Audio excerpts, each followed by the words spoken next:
تیسرے یہ کہ خلافت انفرادی، یعنی میں اپنی ذات میں اللہ کا خلیفہ بن جاؤں، اپنی ذات پر اللہ کی حکومت قائم کر دوں. اور اس سے پہلے جو خلافت انفرادی تھی کہ نبی ہی خلیفہ ہوتا تھا، اس سے جب خلافت اجتماعی ہوئی ہے تو اس کے لیے آیت جو ہے وہ کل اگرچہ میں نے شروع میں تلاوت کی تھی لیکن یہ کہ بعد میں اس کا ریفرنس رہ گیا. سورہ نور کی آیت نمبر 55، آیت استخلاف قرآن مجید کی اہم ترین آیتوں میں سے ہے. وعد اللہ الذین آمنوا منکم وعملوا الصالحات لَيَسْتَخْلِفَنَّهُمْ فِي الْأَرْضِ. اللہ کا وعدہ ہے مسلمانوں کہ تم میں سے جو لوگ واقعی صاحب ایمان ہوں گے اور نیک عمل کریں گے ان کو لازماً خلافت عطا کرے گا، دنیا میں زمین پر خلافت دے گا. اب یہاں ہم کی ضمیر آ گئی ہے، جمع کی ضمیر. داؤد سے خطاب ہوا، یا داؤد انا جعلناک خلیفۃ فی الارض. وہ شخصی خلافت تھی جب تک کہ نبوت کا سلسلہ چلتا رہا. حضور اپنی ذات میں خلیفہ تھے، لیکن اب ختم نبوت کے بعد یہ خلافت کلیکٹیو ہوئی. وعد اللہ الذین آمنوا منکم وعملوا الصالحات، یہ دو شرطیں اگر پوری کرو گے تو اللہ کا وعدہ ہے لَيَسْتَخْلِفَنَّهُمْ فِي الْأَرْضِ، انہیں لازماً زمین میں خلافت عطا کرے گا.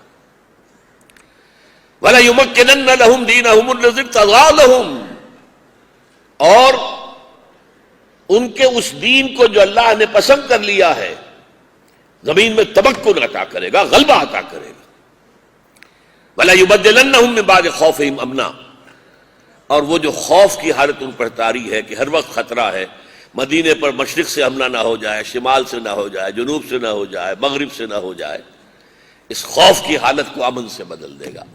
یہ اصل میں تینوں باتیں ایک ہی ہے. جب خلافت حکومت ہوگی مسلمانوں کی، ظاہر ہے دین کا تمکن ہو جائے گا، اور ظاہر ہے کہ پھر وہ خوف کی کیفیت بدل جائے گی، ختم ہو جائے گی. لیکن اس کا جو ہدف تھا اور اس کا جو اصل مقصد تھا اس آیت کے آخری ٹکڑے میں ہے، بہت اہم ہے. یعبدوننی لا یشرکون بی شیئا، پھر وہ میری ہی بندگی کریں گے. جب تک یہ خلافت کا نظام قائم نہیں ہوتا ہم اللہ کی بندگی مکمل نہیں کر رہے. اللہ کا حکم ہے چور کا ہاتھ کاٹو، ہم نہیں کاٹ رہے. کہاں ہماری بندگی پوری ہوئی؟ کہاں ہماری عبادت پوری ہوئی؟ کہاں ہماری اطاعت پوری ہوئی؟ زانی اگر غیر شادی شدہ ہے 100 کوڑے مارو، اور مارو عوام کے اندر. حکم ہے کہ اہل ایمان کا ایک گروہ دیکھے اس کو آ کر. شادی شدہ ہے تو رجم کرو، اور رجم بھی برسر عام ہو. کہاں ہے یہ احکام؟ یہ پوری عبادت تو تبھی ہو سکے گی جب خلافت علی منہاج النبوت کا قیام ہو جائے گا. جب یہ ہو جائے گا تب ان کی عبادت مکمل ہوگی. یعبدوننی، تب وہ میری ہی عبادت اور بندگی کریں گے. ولا یشرکون بی شیئا، اور پھر وہ میرے ساتھ کسی شے کو شریک نہیں کریں گے. ورنہ آج ہمارا کیا حال ہے؟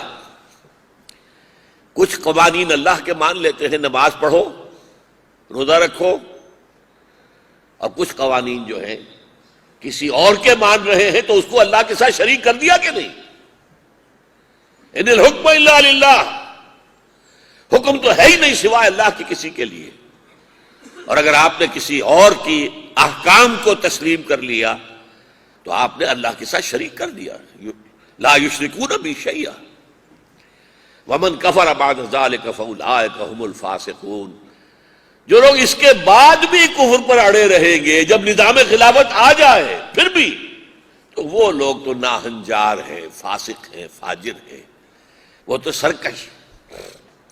تو یہ ہے میں نے جو نوٹ کرائی آیت کے، جس میں انفرادی خلافت اجتماعی خلافت میں تبدیل ہوئی. دی کلیکٹیو وائسریگنسی آف دی مسلمز. اچھا، چند باتیں جو میں نے عرض کی تھی کہ خلافت راشدہ کی بعض چیزیں وہ ہیں جو اب دنیا میں دوبارہ نہیں ہو سکتی. ان میں سے بعض تو گنوا دی تھی، ایک اہم بات رہ گئی تھی